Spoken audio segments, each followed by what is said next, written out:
Story 1. Rashid had always been careful about locking his doors. Every night before bed, he checked them twice: the front door, the back door, and all the windows. It wasn't paranoia. It was routine. Living alone in a quiet neighborhood made him cautious. But one night, something was different. He woke up around 3 a.m., throat dry, and headed to the kitchen for water. On his way back, he passed by the front door and froze. The lock was open.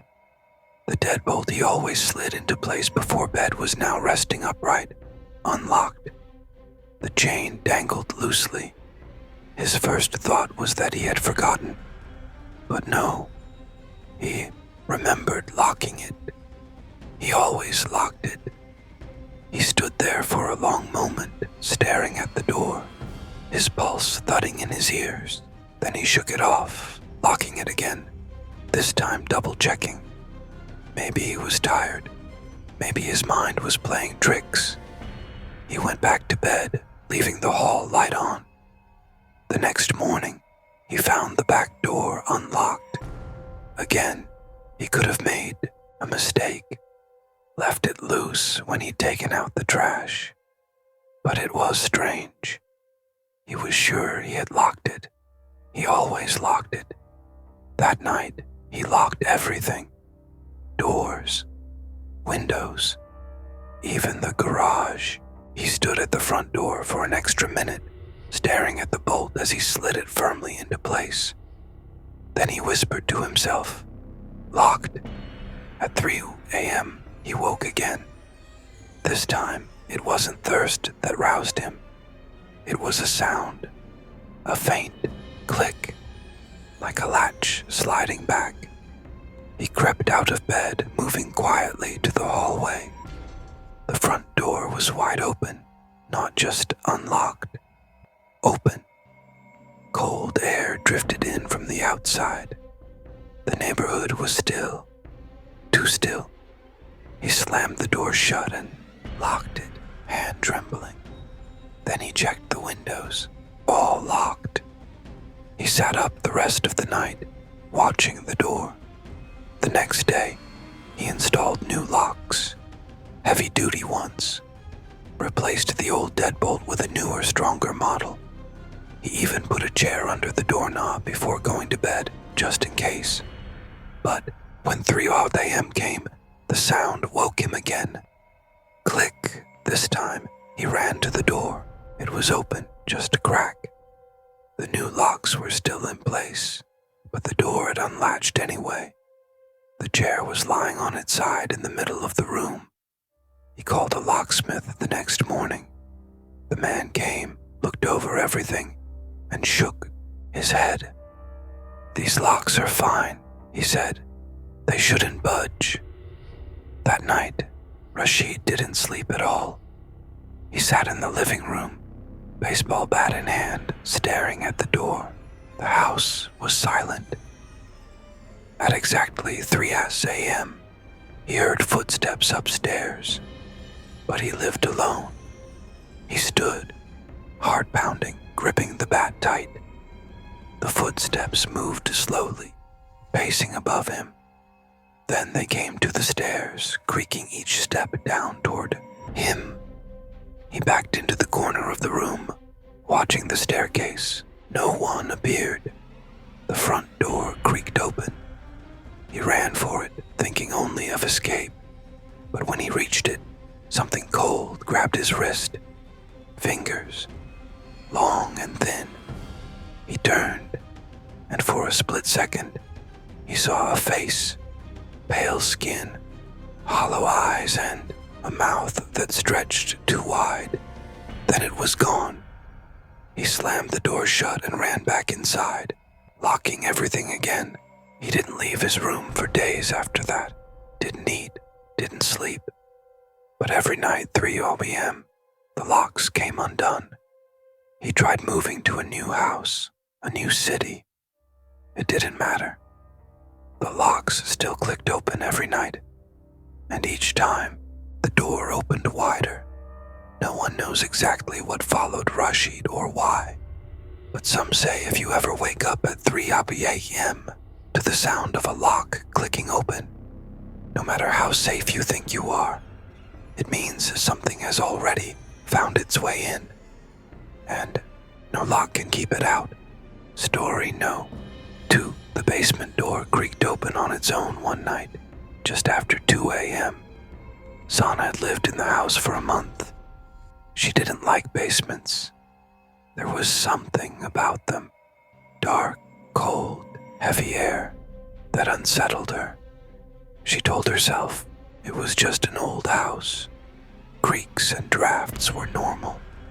But when she heard that long, slow moan of the basement door swinging open, it felt deliberate, like someone or something had pushed it.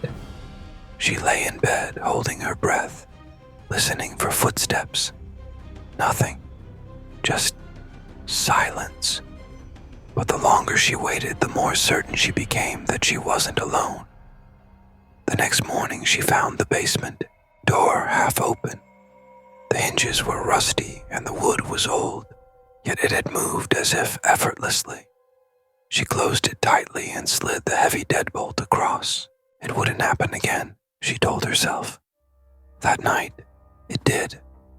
At exactly 2:07 a.m., she heard the bolt scrape back, a faint metallic grind, then the soft creak of the door inching open.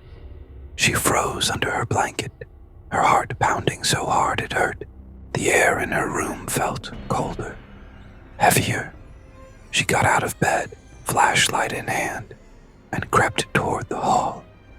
The basement door stood wide open this time. A thin draft blew up from below, carrying with it a damp, earthy smell. The light switch for the basement was just outside the door, but when she flipped it, nothing happened. Dead bulbs, she thought, or maybe something worse.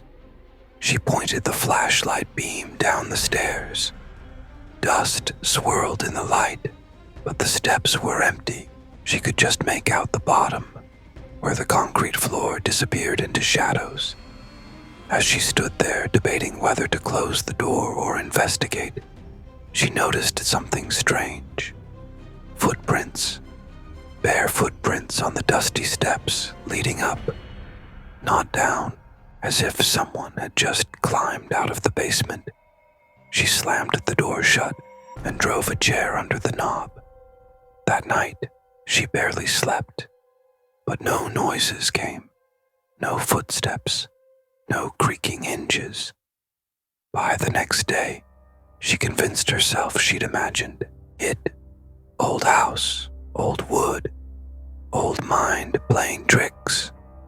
But when she got home from work that evening, the basement door was open again. The chair lay on its side, like it had been shoved violently out of the way. The bolt was still thrown, but the door was open, as if the lock didn't matter at all. She stood there for a long time, before walking back to her bedroom and locking that door instead. At 2:07 a.m., she woke to a sound. Breathing. Heavy, slow breathing. Just outside her bedroom door. She didn't move. She didn't even blink. She could hear it pacing softly in the hallway, dragging feet that scraped across the old floorboards. Then it stopped, right in front of her door. And then, a knock. Just one. Soft. Gentle. As if asking to be let in. Sana stayed frozen until morning. When the sun rose and she dared open her door, the hallway was empty. But something was different. A dark, wet handprint smeared across her door, just below the handle. She called a locksmith that day and had them screw the basement door shut. Bolted, sealed. Concrete poured over the entrance. That night, she slept better, until 2:07 a.m. came again. This time, there was no creak, no sound of the door, But the breathing returned, louder, inside her room. She turned her head slowly toward the corner. The flashlight was on her nightstand. She flicked it on. There was something standing there. Its skin was gray, slick with moisture. Its arms hung too long, fingers almost touching the floor. Its eyes were sunken, black pits that reflected nothing. It stared at her, unmoving. And then, slowly, it smiled. Its teeth were too many, too sharp. It stepped forward, and the air in the room turned ice cold. Sana screamed, but the sound didn't matter. No one was close enough to hear her. The next day, no one could find her. Her bed was made, the house locked from the inside, but the basement door, the one sealed with concrete, was open again, and every night since, at exactly 2:07 a.m., the door creaks open, sometimes softly, sometimes not.